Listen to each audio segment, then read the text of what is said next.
Welcome to the Golden Feminine podcast. This is a sacred space dedicated to expand wisdom around feminine energetics, multipotentiality, embodied leadership, love, empowerment, and sexuality. I'm your host, Inês Roque-Duval.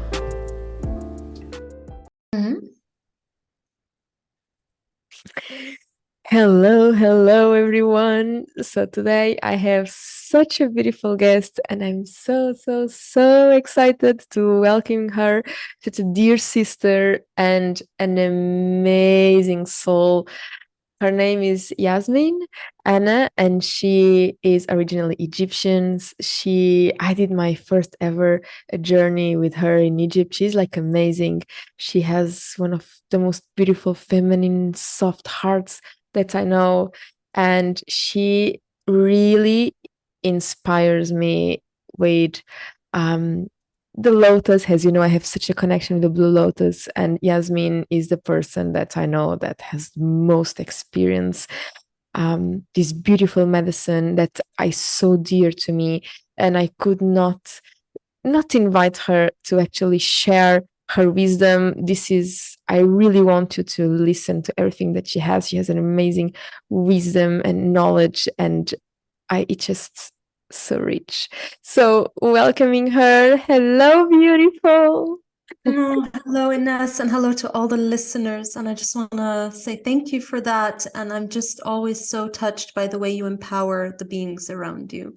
Like you really have this way of empowering the sisters around you and the brothers, and you certainly empower me. So thank you for that. Yeah, I appreciate that about you.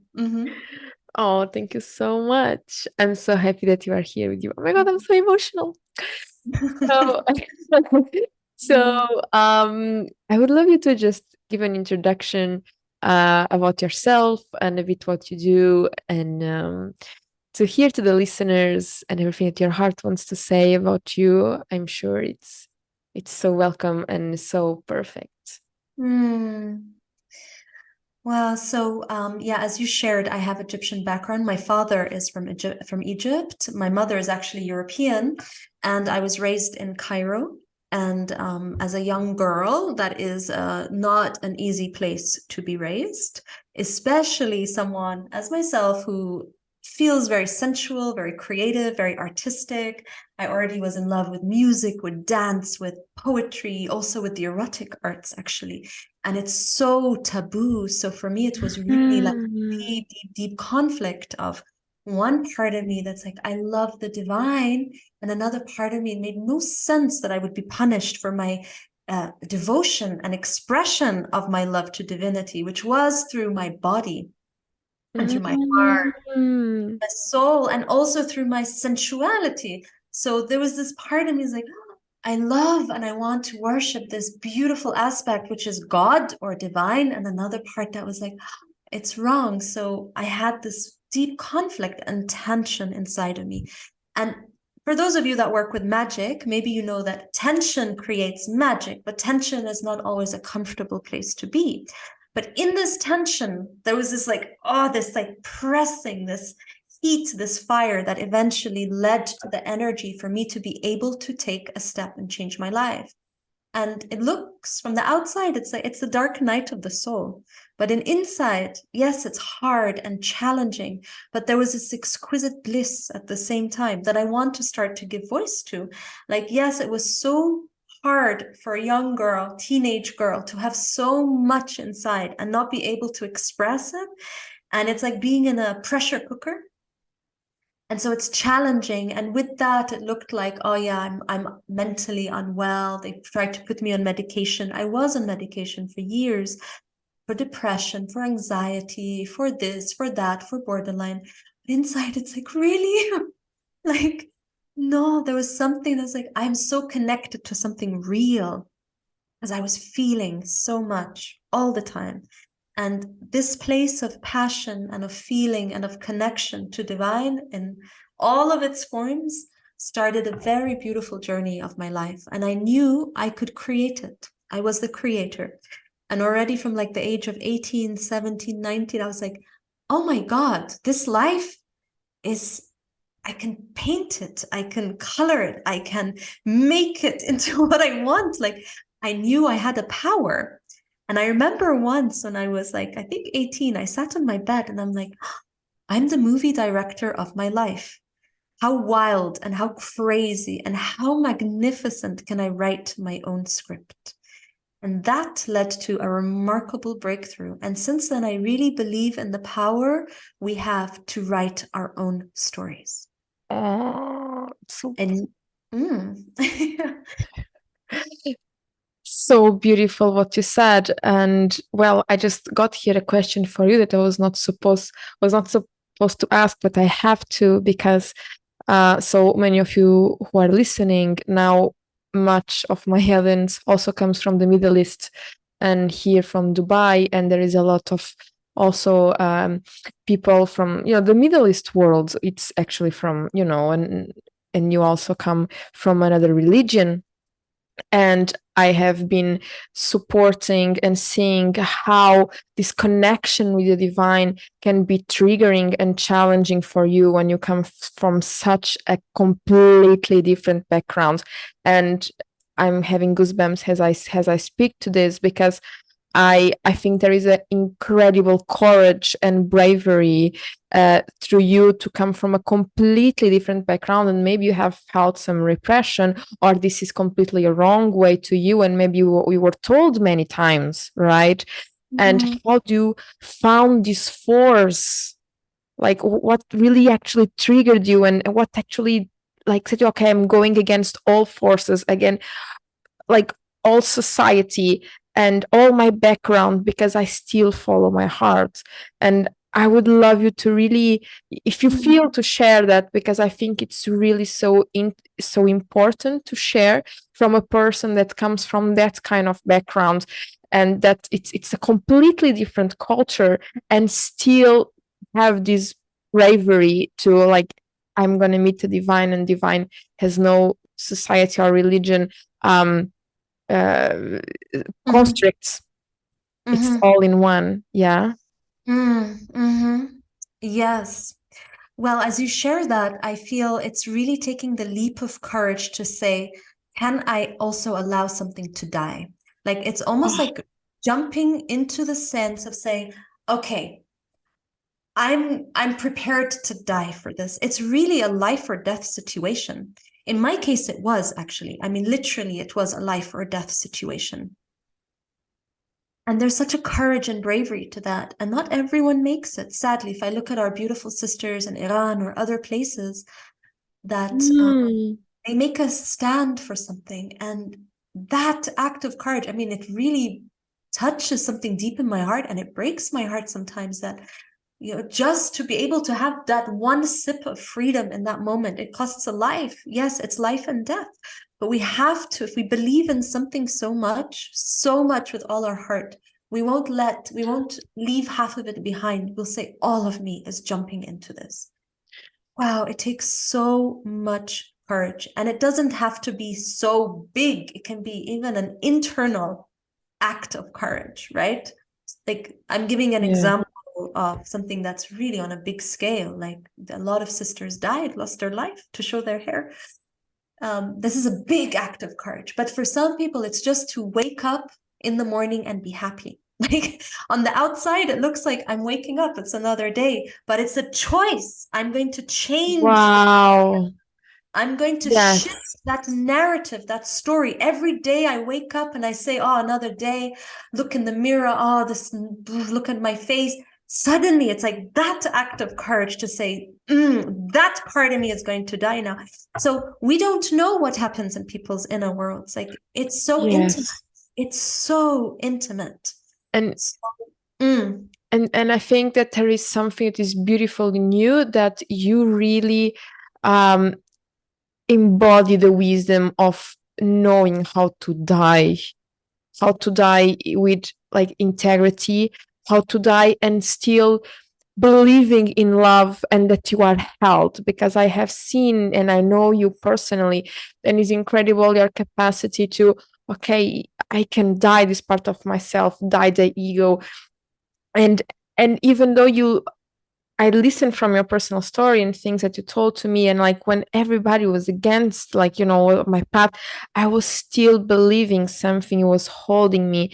And what I observe a lot because I have so much clients now from the Middle East, and I see there is this deep afraid of dying and deep afraid of losing everything. That if you lose everything, like everybody's going to abandon you and reject you. Yeah. Yeah. And then yeah, yeah, Mm-hmm. speak. Yeah. No, I hear you. You said it so beautifully. You have to be prepared to lose everything. And I think also for me, it was prepared to lose the material comfort. I came from a very comfortable background. I was in a golden cage.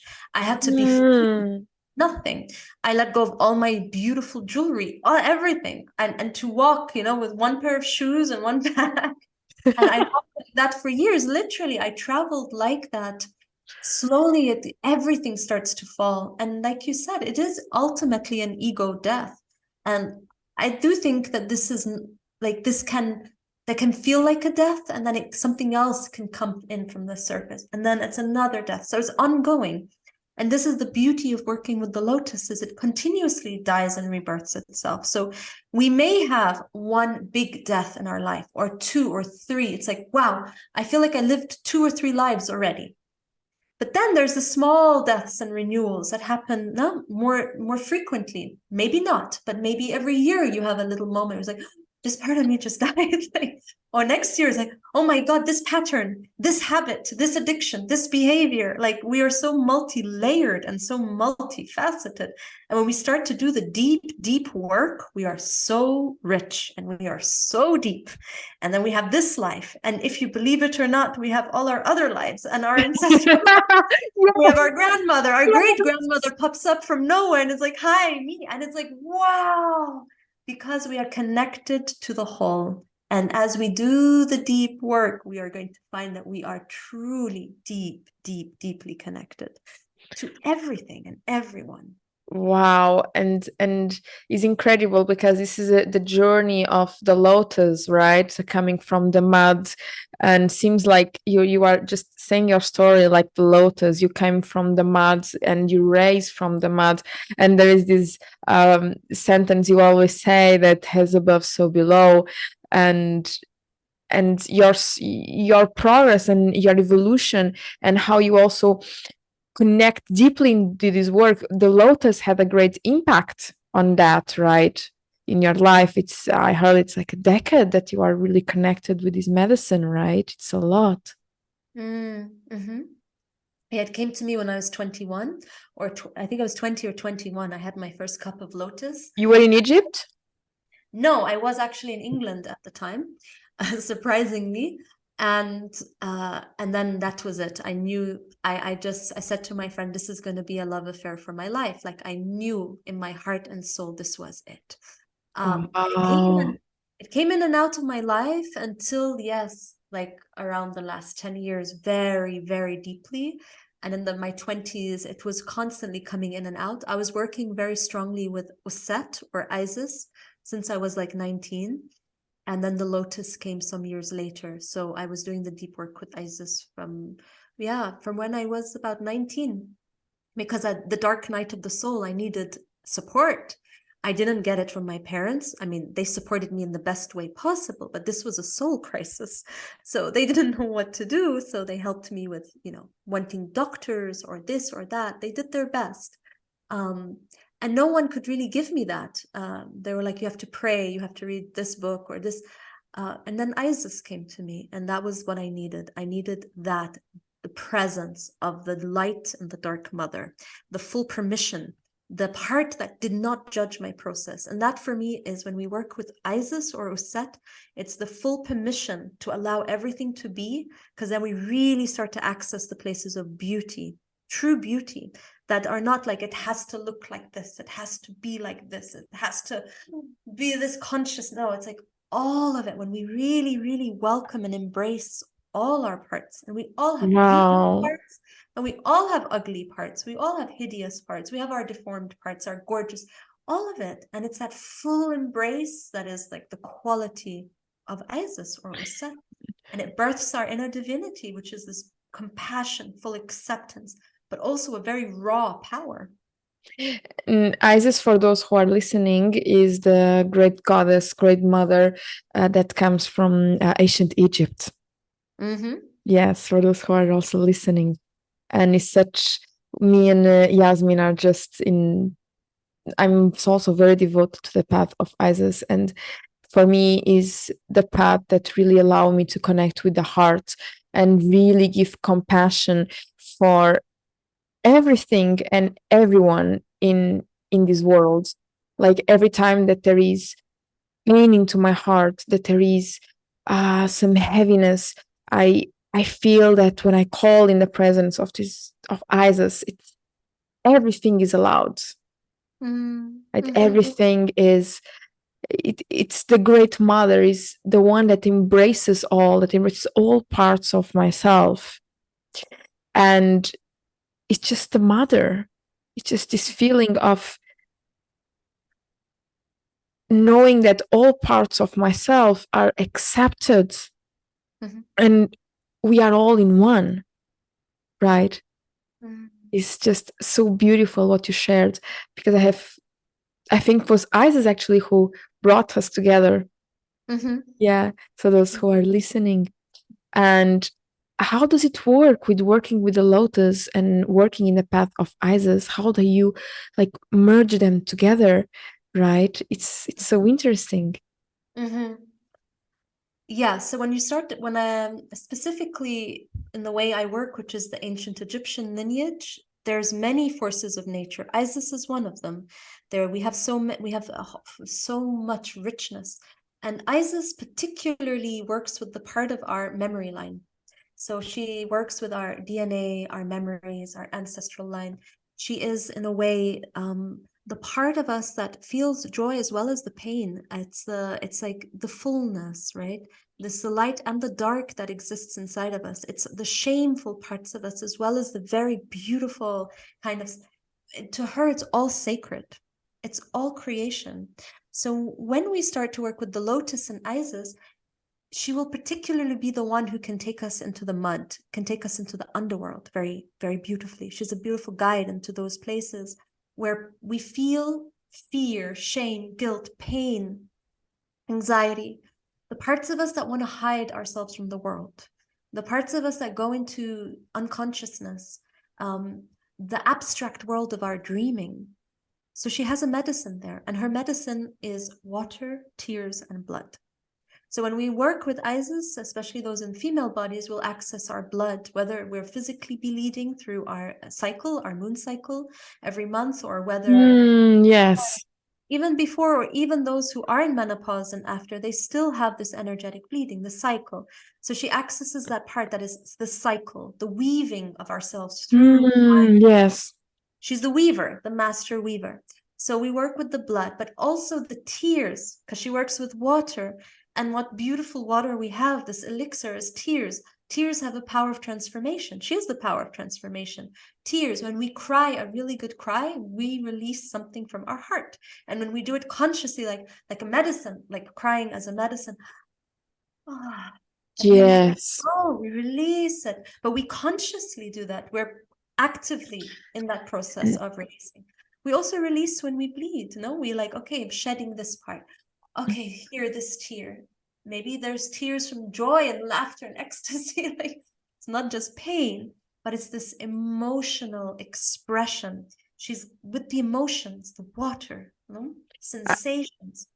Yes, I remember that when we were in your journey in Egypt, it was one of the first days we were not in the temple of Isis, but where there was a temple with the water. And Yasmin just hosted a beautiful, beautiful ceremony where her and Iris, remember, were singing to each one of the participants. And they were just, for those who don't know, Yasmin has just an amazing voice. One day you have to really like heard her singing, because it's really healing voice, and she was doing just this beautiful medicine work with voice, and uh just pouring into you these sacred waters. And I remember I had a huge awakening at that moment on feeling Isis. And I will never forget this moment, feeling Isis inside of myself. I was really asking for answers, for connecting with my emotions. Why did this happen to me? Why? And her story, which is so beautiful, the story of Isis and Osiris, I was just feeling that separation inside of myself as I was crying. And people that just before I started the Egypt journey left my world, and I was feeling that separation, that and she was inside of me saying, you are crying, you are being, everything is going to be released for better, for a new cycle. Just feel it all. I remember to have this black stone in my hands, I will never forget. And it was just a cosmic joke of what she created was like the same black stone I had in my head, but what she created was a black golden, remember the shape. Mm-hmm. And was very interesting because of her story, and I felt so much her presence. And when you bathe us with the waters, I just felt was deep cleansing of the soul. I don't know how much I released in that moment, but definitely came from my ancestrality, came from my DNA, came from deep roots, was very ancient what I was releasing there. And everyone was just so emotionally alive, and we were saying no words. No Mm-hmm. words needed, was all energetically. And this is also the powers of working with this medicine, and also visiting these sacred places. They hold these codes that we are speaking here about, and just accelerate the process. Yeah, Yeah, absolutely. Mm-hmm. Yeah, and you said something about also this, the loss, and Isis also, or Osset also works with this, the pain of loss. We are all come into this world. We're born, but we will all die, and it's also this pain of that. This, no matter what, as we move through life, we're going to be confronted with these very organic pains that are just losing a parent, losing a loved one, the ending of a relationship, the death of a friend, a sudden catastrophe that happens in the world. And we keep seeing these. And so rather than numb ourselves or freeze, just like feel it, feel the grief, feel the tears, I'm with you. And from there, we keep deepening, deepening, deepening into this beautiful place of devotion, ultimately of devotion and of our own personal power. She's power, she's a magician. So, yeah. exactly. And the process of alchemy, I believe you really have to feel. You Yeah. really have to die. And as you said before, is very similar to when you have your menstrual cycle.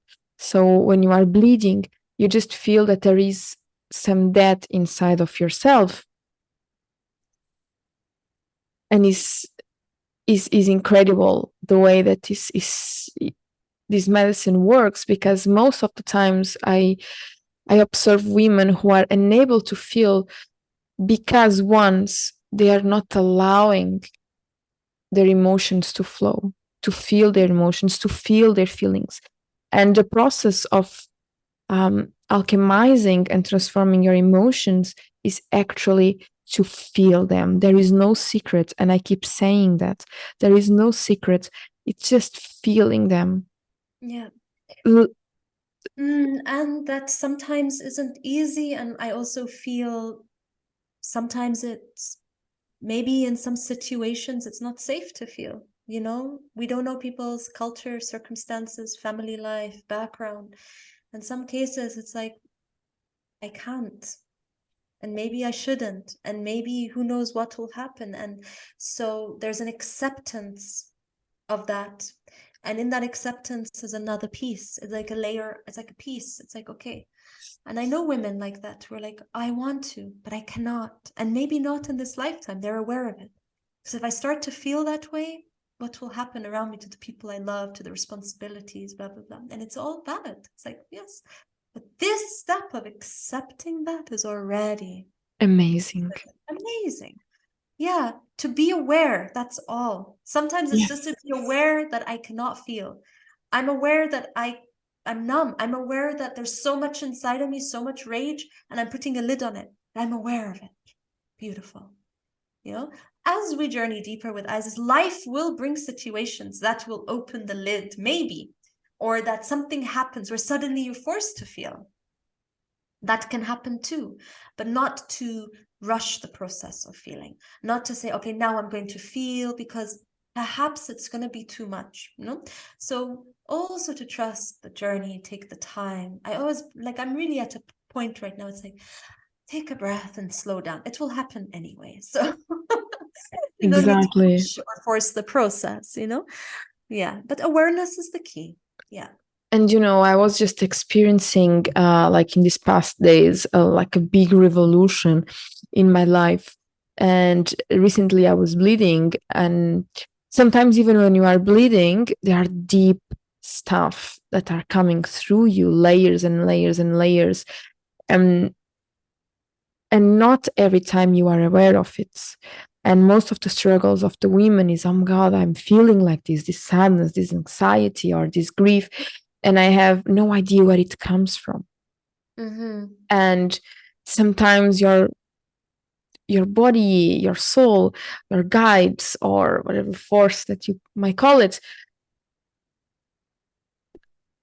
doesn't want you to know at the moment, but other times is moment for you to listen.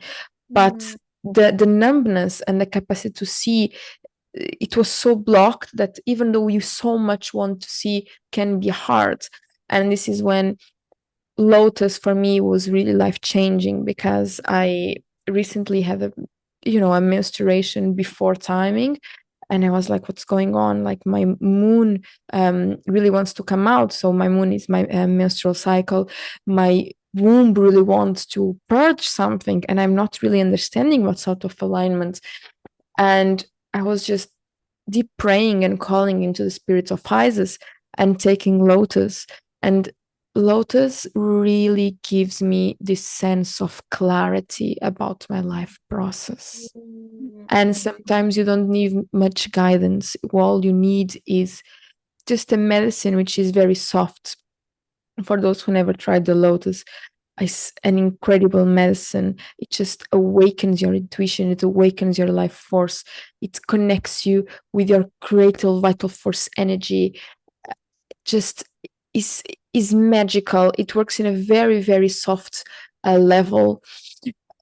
You are not going to experience anything cathartic or psychedelic, or it just works at the soul and in your dreams in a way that you can go so deep in understanding your life process. Yeah, you want to add something about the Lotus as well, just to explain people Mm-hmm. what is that? Mm.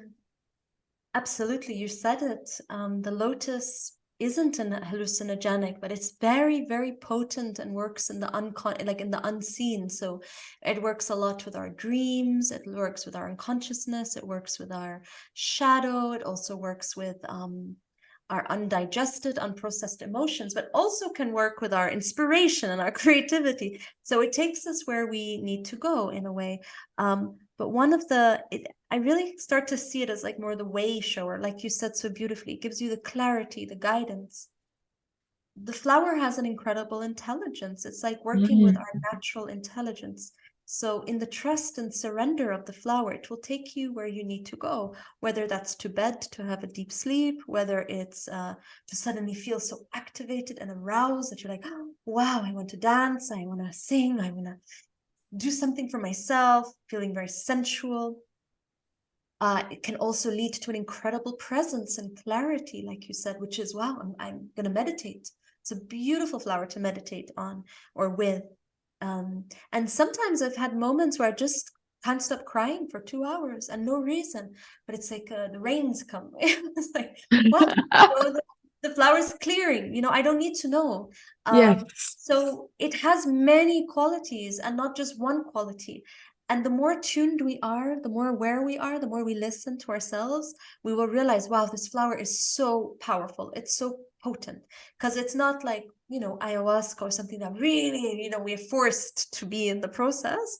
With the lotus, the more attuned you are, the more you will realize, like, oh, wow, what a deep journey. Life is a pretty deep journey. We're like a soul in this body. We dream at night. We go places. We have creations. We think. We create life through our thoughts, through our like. What an incredible journey. So the Lotus really connects us to the fact that we are a soul having a journey through time and space in this bodysuit. Like, there's this sort of awareness, like, oh, wow, there's this world, this reality, but I'm also part of a much bigger reality that only a little part of my brain is able to compute, So it's cosmic, but very embodied. And that's why Very. it's such a beautiful flower to work with. It's cosmic and in the body. So we start to do some very deep work here without pushing the nervous system, because it also relaxes the nerves. Yes. So we're Yes. not, it's a wonderful way to work. It doesn't push the liver, doesn't, and do anything to the kidneys. It relaxes the body and the nervous system and opens us up to a state of euphoria or an expansion. Yes. So from this place, we can do our deep work, but it's like, relax and breathe. Do your work, but from this place, not from pushing and forcing and exerting energy. I think we're out of this way of doing work anyway. Yes, yes, yes. It's time for a more like gentle and Exactly. Very feminine, the lotus. Feminine and fierce, because the mother of the lotus is Sekhmet, and the flower, there's a fierceness to our guardianship and protection of our inner soul journey. We will do everything to protect our hearts and our innocence when we're on this journey. If we're really going on this transformational journey, we will become vulnerable and gentle and soft. And then this flower also brings out the protection, this fierce energy, like, I'm sure you know what I'm talking about, Ines, and I think others will relate. At that moment, you're like, wow, I need to change the way I do my life. I need to create boundaries. Oh my God, I need to push out the things that are distracting me. Oh, those people don't actually meet me anymore. Where does that come from? It's a protective energy. Like, this little thing that's growing so preciously, like it's almost like a child. I'm going to do anything to protect it, to stay safe, to stay sane, to stay in love with myself. No? So the flower also has this quality that we start to also, in a way, start to really take care of ourselves and mother ourselves. It's incredible. Thank you so much for sharing this. I didn't want to interrupt you a lot because oh my God, so much valuable sharing. I loved it. And I wanted to add that before coming to UAE, I did a 10-day silent retreat with the Lotus.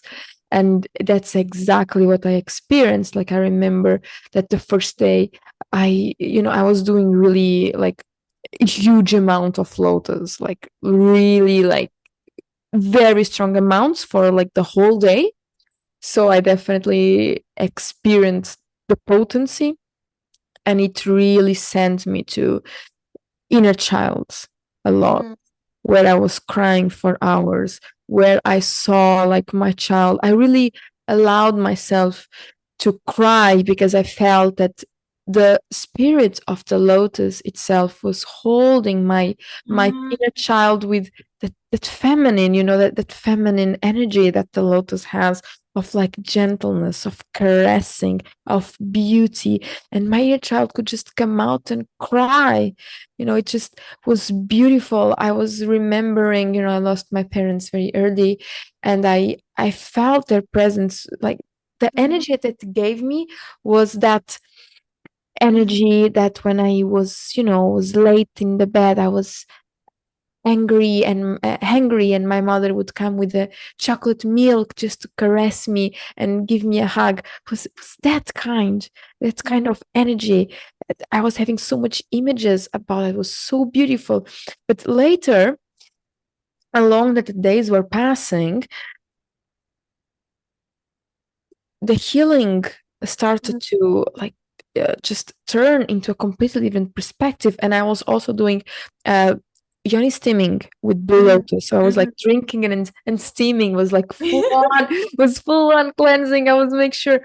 And after some days, and I was no internet, no access to computer, and I start to receive these messages from like divine force, saying that, like, creative vital force energy from, like, the cosmos, saying what I needed to do, insights about my business, insights about love, insights about, I was without phone, without internet, and they told me, like, you have to do this. This is the retreat you're gonna do. This is how you are gonna. These are your gifts. These are your talents. I was just receiving, in just not when I was awake, but especially in my dreams. I was accessing different realities and different voices within myself, and remembering talents also from my inner child. And as the process was evolving, I started to feel so relaxed after the days, but it's a different set of relaxation. It's not direct relaxations from cannabis or chamomile tea. It's a relaxation that I'm so surrendered. Like, my body, my pelvic floor are just like, shh, they just like melt. All my body was melting. And all of a sudden, just on my sacrum, a huge amount of energy, aliveness, but not that energy of the coffee or the green tea. The adrenaline is an aliveness of experience this sexual energy inside of me, the creative force. So I could be in bed so relaxed, and my body so alive. I just wanted to merge with God. I just wanted to make love, like in a sacred union. I was starting to have these desires of a beautiful sacred union, and feeling my body having pleasure just by feeling the lotus inside, feeling like cosmic caress happening to my body. And I was having this orgasmic energy flowing to my body, but I was not like, oh my God, this orgasmic. No, I was like so relaxed, but all my body was sensually alive. Beautiful. I'm sure you have experienced this as well. Oh my gosh, yes. It has such a beautiful, sensual like quality. And I feel a lot of beings who come for support these days want to work deeper with their sexual energy because they know that there's a lot of stuck there. And it's one thing to work with consciousness, it's another thing to start to work with the body and with our sexuality. And this flower has an amazing way of opening that up gently, strong, sweet, with sweetness and with a lot of grace and a lot of power. So yes. I mean, the thing is with the flower, you can also, I've seen people drink and then just fall asleep for 4 hours in the ceremony, fast asleep, like fully, completely gone. They wake up, they're like, what happened? Oh my God, I missed the ceremony. It's like, no, it's like, this was your perfect ceremony. Everyone's feeling so much and so sensual, and you're like completely zonked out. It's like, the flower also does that sometimes. You just sleep. You need to sleep. It's like, why am I so tired? Oh, 5 minutes later, it's like, okay, so that's it. So there's no way to say, oh, the flower, this will be the effect. Maybe you will, every time you drink the lotus for 1 year, you're going to fall asleep. Great. Who knows what will happen in the second or third year? But it might not be a sensual effect. It might be a falling asleep effect. Great. That's the medicine you need. Maybe you're so tired you don't even realize. Amazing. Maybe you're Wow. working so hard, Yes. or your mind is working so much. Yes. You really need to sleep and rest. Okay. And you're like, oh, am I lazy? No, the flower is putting you to sleep. The flower is putting you to sleep. Surrender. Don't fight it. Just. Exactly. And this is very beautiful, because when I was doing this Blue Lotus retreat, soul retreat, I was sleeping so deeply. There is also an effect that the lotus brings you so deeply inside of yourself that to go in that state of vivid dreaming and deep awareness and realization, you have to have a deep sleep. Like, I believe that when I got these realizations in my dream work with the lotus, I'm sure if I had a person screaming on my ears, I would not listen. I mean, if I was like having the dream so vivid, because it puts you in deep sleep. And what humanity is also craving for is deep relaxation states, because deep relaxation is the key to awake. For me, your eroticism, your sensuality, your sexual vital force energy, not the like intense. Especially their bodies, especially if you're a Vata type, that gentleness is how your sexual energy awakens. And for me, the Lotus remembers me to not be so hard, even when I'm doing practices. Always go through the gentleness, and is incredible because here in UAE, in Dubai, every time I include the Lotus in the circles, it's just like people feel a huge difference the way they sleep. It has such a component of just reframing for me, to completely align your energy and do this deconstruction. You have to be in this state of relaxation, and I have experienced so many times, even with plant medicine, I have to be honest, that to go in this deep depth and alignment, sometimes your mind is not able to understand or to see, so your soul needs to shut you down to actually do the process of recalibration. So that's exactly what happens when people, oh my God, I don't feel nothing, I just fall asleep. I trust the work was done, and you will feel the shifts in daily life. And I think that some people that also have a lot of them, like, I don't feel nothing, I don't feel the differences. You have to relax. It's a continuous work. It's an everyday work. It's with time you will feel the differences. Yeah, You will absolutely. sense. It's with time, it's with patience. Is exactly what the flower is trying to teach you. Is that patience? Is that gentleness? Yeah. Right? Yeah. Absolutely. Beautifully said. Yes. Yeah.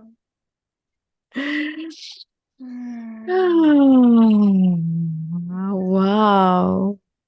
Yes. So beautiful that we have shared this wisdom. So beautiful. Yeah.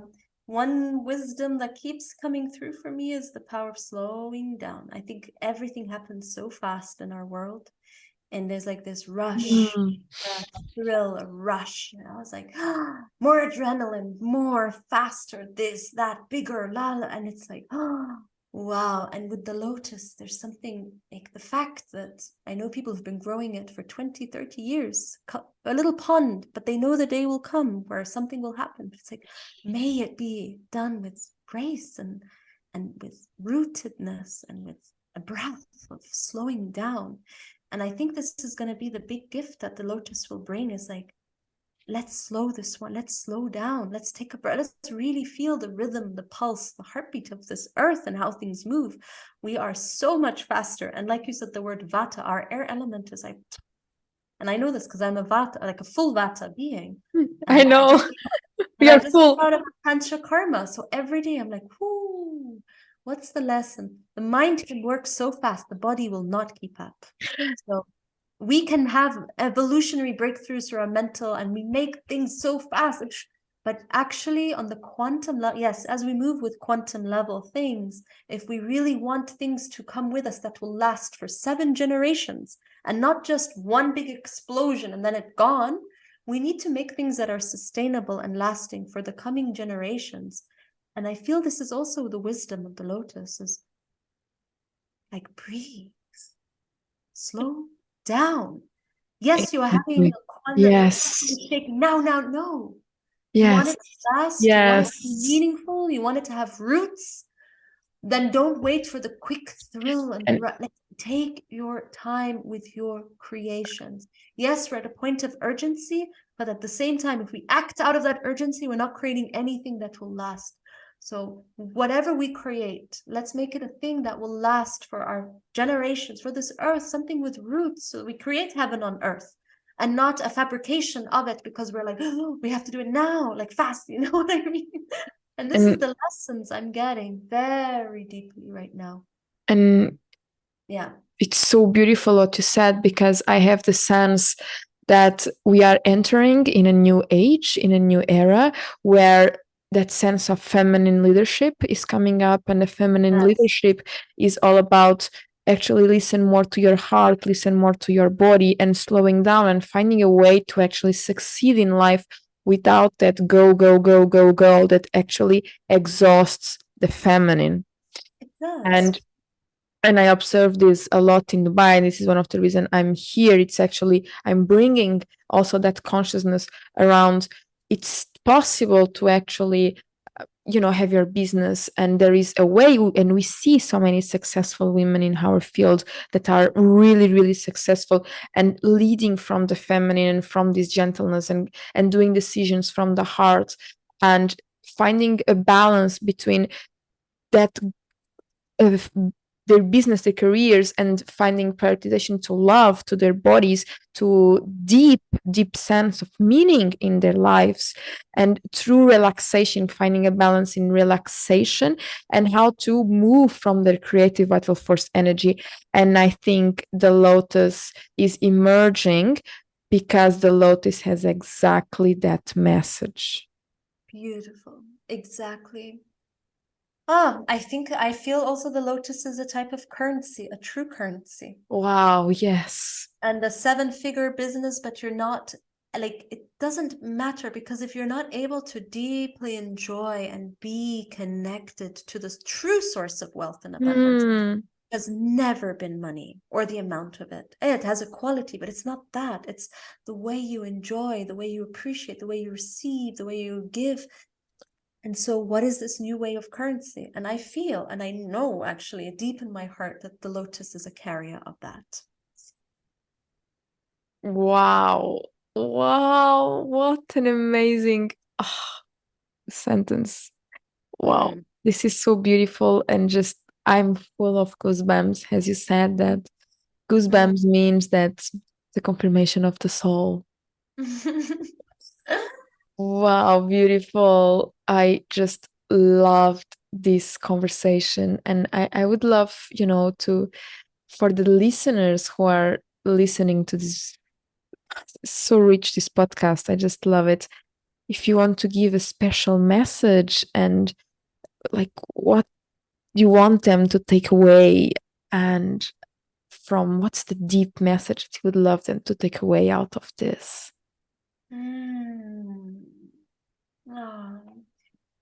Well, first of all, is any situation, stop and breathe. Take a breath. Ah, But no matter what it is, you have the luxury of a second, of 2 seconds, of 5 seconds, of one breath. You have that luxury. Take it. Breathe. That would be one. The other one is you always have that moment of, like you said so beautifully, relax, take it, and be really ferocious about those 5 minutes where you can connect to yourself. And I don't want to say hour or 5, or because sometimes we don't have that time, but you have those 5 minutes to hold yourself and tell yourself something very beautiful and empowering. Be the voice that changes your life, because it's all in our stories. We are running on stories. Everything that happens in our life is run by some weaving of a story. We create our life through these stories. So take that active moment now, like right now, and say something very kind and empowering to yourself. And make that your daily thing. Just 1 minute in the morning, say something kind. Start to break the pattern of our inner stories, because we have such a power there to change our lives. And yeah, it's that simple. It's like really the simple things matter the most. And everyone who's listening, you are so precious. You have such an incredible force of power. And I feel the more we stand together, and realize that, wow, we are force beyond anything else. And I really love what you do. You bring really the power of the feminine in us. So yeah, like there's no one better, or like we all have something we have for each other. Every single one of you has a gift that maybe even Ines needs, or this sister needs, or I may. And the more we come to understand, yeah. we are so rich. Yes, your gift may not be the same as that sister's, but you have a gift. You have something that someone needs. You have a purpose in that. Yes. When we Yes. start to simplify purpose into that exchange of those gifts that we have, which could be your soup. It could be Yes. the soup you make. It's a medicine. Anyone who drinks that soup, feels good in their heart. That's Yes. very beautiful. Let's simplify it, make it less fancy and glamorous, but more to the core, what is real. Wow, sisters, Yes. such a gift. Every single one. Authenticity. And when we share those and we come out and we stop comparing and realize, like, wow, this is my unique gift, this is yours, this is yours, how can we create a beautiful world? We have that power, sisters. I deeply, deeply, deeply believe that. And the lotus and Isis, they're just things that help us along the way. But don't think Yes. Connect it's us. there. It's already there. Whatever word or language, we have it. So yes, I look forward to see this arising of network of women who really create impact and change in this world. And I'm sure that the Lotus will have a great impact on that Yes, as well. absolutely. Yes, absolutely. Thank you so much. Beautiful. What you said was I'm for everyone who's gonna listen, it's gonna feel in their hearts. It's just impossible. I'm having goosebumps the whole time. And I'm so grateful that you accepted to be here to for the listeners of this podcast. And one last thing, I just want women to know where they can find you. What are your offers? I know you have a Blue Lotus mentorship because I have done and it's amazing. And so I just want people to know you and what you have to offer so they can find you. And yeah. Oh, thank you, sister. That's wonderful. Yes, so I have two websites. One is Egyptian-templearts.com, and that is more my personal website with my offerings and retreats. And we have just, yeah, we've launched Bliss School, BLISS, bliss.school, which is Blue Lotus International Soul School. And we're starting programs specifically with Blue Lotus immersions around the world. In Egypt every year, once or twice a year, there's a journey on the boat that Ines joined with us last time, which was precious, yes. And we have them now a week long around the world, also online. In August, for example, the whole month of August, we're doing another round of the Blue Lotus mentorship. And there will be now Union, which is Egyptian Tantra, a weekend every month for this coming year. So yes, you can find me on bliss.school. Our Instagram is Jasmeen Hanna, and I'm sure you'll have the links. And yes, Yes. find me there. And you're welcome to reach out with any questions, any messages, or even one-on-one mentorship. I also do that. So Amazing. Yeah, just below I will attach also the bio and links of Yasmeen so you can just see all of that. And, you know, I could not recommend her more. She's just a dear sister and with a huge message to share into the world. And I'm so glad that we are together in this path in gratitude to the Lotus in and gratitude Isis for the that I, because I'm sure the Lotus came here to unite sisters. yes, indeed. Oh, my dear, I know you have to go, so I will leave you. Mm, And thank you so, so, so much. Really. thank you, Inas. I love you, sister. Thank you to all those with us right now. See you on the next episodes. Ciao, ciao. Bye. Thank you so much for joining me in this episode. I hope you have enjoyed, and if so, let me know how it landed to you. For now, have a gorgeous, beautiful day, and I see you on the next one.